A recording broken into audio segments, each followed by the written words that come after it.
Haleluya, hari ini kita bertemu lagi di dalam program Favor 11. Saya percaya hari ini kita semua ada dalam keadaan yang baik. Kita adalah orang-orang yang menerima kemurahan Tuhan. Karena firman Tuhan berkata bahwa kebaikan dan kemurahan Tuhan itu mengikuti kita sepanjang hidup. Haleluya, hari ini kita di dalam 11 menit ke depan, kita akan semakin diberkati, semakin diteguhkan. Lewat pujian, lewat penyembahan kita, lewat firman Tuhan yang akan ditaburkan.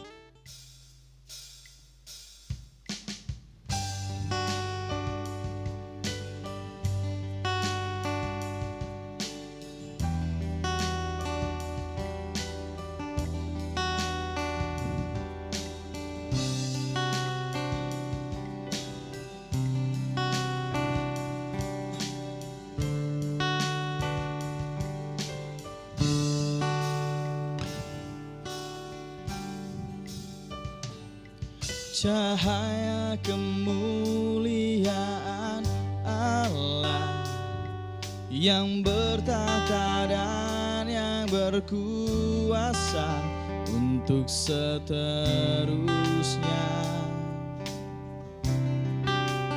untuk selamanya.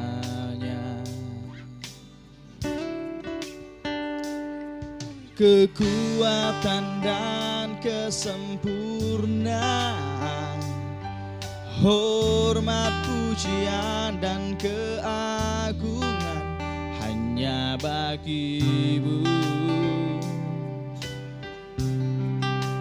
Raja semesta. Kaulah yang menopang segala yang dengan firman-Mu yang penuh kekuasaan sampai selamanya, selama-lamanya.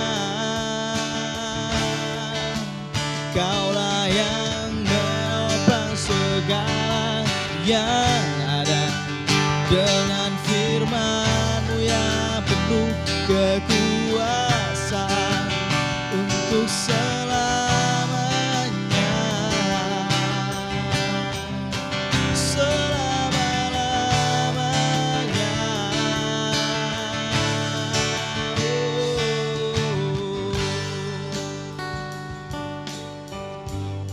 Kaulah yang menopang segala yang ada. Haleluya.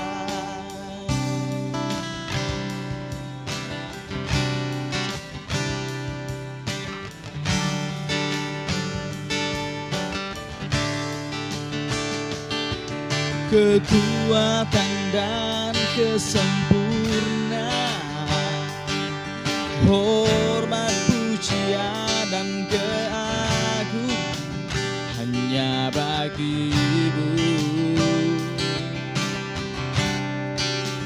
Raja semesta.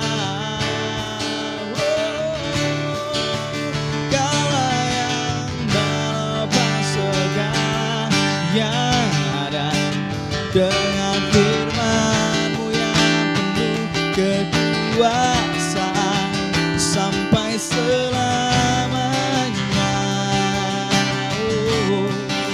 selama-lamanya. Kaulah yang menopang segala yang ada dengan firman-Mu yang penuh sampai selamanya, selama-lamanya. Kaulah yang menopang segala yang ada dengan firman-Mu yang penuh kekuasaan sampai selamanya.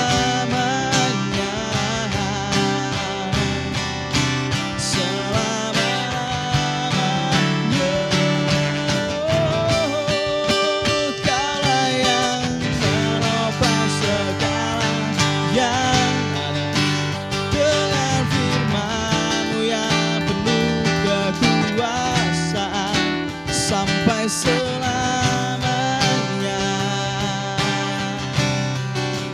selama-lamanya, sampai selamanya, selama-lamanya, sampai selamanya,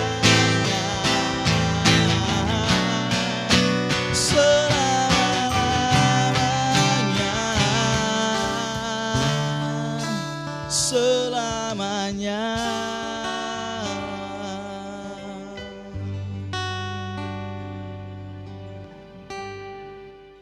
Baik, Shalom.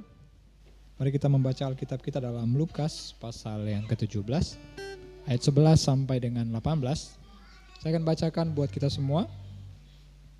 Dalam perjalanannya ke Yerusalem, Yesus menyusur perbatasan Samaria dan Galilea. Ketika ia memasuki suatu desa, datanglah 10 orang kusta menemui dia. Mereka tinggal berdiri agak jauh dan berteriak, "Yesus Guru, kasihanilah kami." Lalu ia memandang mereka dan berkata, "Pergilah, perlihatkanlah dirimu kepada imam-imam." Dan sementara mereka di tengah jalan, mereka menjadi tahir. Seorang dari mereka ketika melihat bahwa ia telah sembuh, kembali sambil memuliakan Allah dengan suara nyaring. Lalu tersungkur di depan kaki Yesus dan mengucap syukur kepadanya.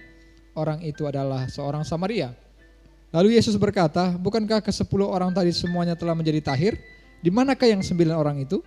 Tidak adakah di antara mereka yang kembali untuk memuliakan Allah selain daripada orang asing ini?" Lalu ia berkata kepada orang itu, "Berdirilah dan pergilah, imanmu telah menyelamatkan engkau." Puji Tuhan. Dalam Lukas pasal 17 ayat 11 ini diceritakan ada 10 orang kusta yang bertemu dengan Kristus. Lalu Yesus menyuruh mereka untuk bertemu imam-imam. Dalam perjalanan mereka menjadi sembuh. Nah, ada 2 hal yang akan saya sampaikan, kemudian kita akan menemui satu poin di akhir dari sharing ini. Hal yang pertama adalah kusta bagi orang Israel bukanlah sebuah penyakit biasa. Bahkan kusta dianggap sebagai sebuah kutukan. Nah, orang Israel mengetahui kalau mereka sudah kena kusta, maka itu bukanlah sebuah penyakit biasa, melainkan sebuah hukuman dari Tuhan. Sebuah contoh ketika Miriam dia memberontak terhadap Musa, maka dia mengalami kusta. Orang Israel percaya bahwa kusta bukan penyakit, melainkan sebuah hukuman dari Tuhan. Artinya ketika mereka sadar bahwa kusta bukan sebuah penyakit tetapi sebuah hukuman dari Tuhan, maka yang mampu menyembuhkannya hanyalah Tuhan. Poin kedua, dalam adat istiadat orang Yahudi sangat berbeda dengan adat istiadat orang Indonesia.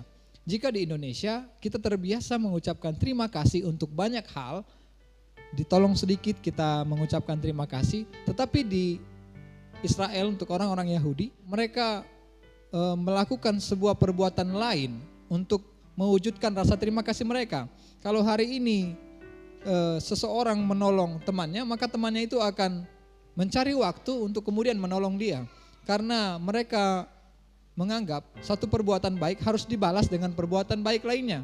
Nah, ketika satu orang Samaria yang datang mengucap syukur kepada Tuhan, lalu 9 orang lagi tidak kembali, bukan mereka tidak tahu berterima kasih, tetapi mereka menganggap dalam adat istiadat mereka bahwa nanti suatu kali kelak mereka akan mencari cara, mereka akan mencari waktu yang pas untuk membalas kebaikan Yesus dengan perbuatan baik mereka yang lain. Mereka melupakan sejenak kesadaran mereka bahwa kusta hanya bisa disembuhkan oleh Tuhan, bukan manusia. Adat istiadat memaksa mereka untuk melakukan tindakan perbuatan baik kepada Yesus yang telah berbuat baik kepada mereka. Jadi sekali lagi bukan mereka tidak tahu berterima kasih. Nah, apa poinnya yang ingin ditekankan oleh Kristus dalam Lukas pasal 17 ayat 11 sampai 19 ini? Kristus ingin bilang kepada ke-10 orang kusta dan kepada kita semua yang mendengarkan firman Tuhan saat siang hari ini, poinnya sekali lagi saya tekankan bahwa ketika berhadapan dengan kebaikan Tuhan, maka jangan pernah berpikir untuk membalas dengan kebaikan kita yang lain, tapi cukup datang kepada Tuhan, mengucap syukur dan memuliakan Allah. Puji Tuhan, Tuhan Yesus memberkati.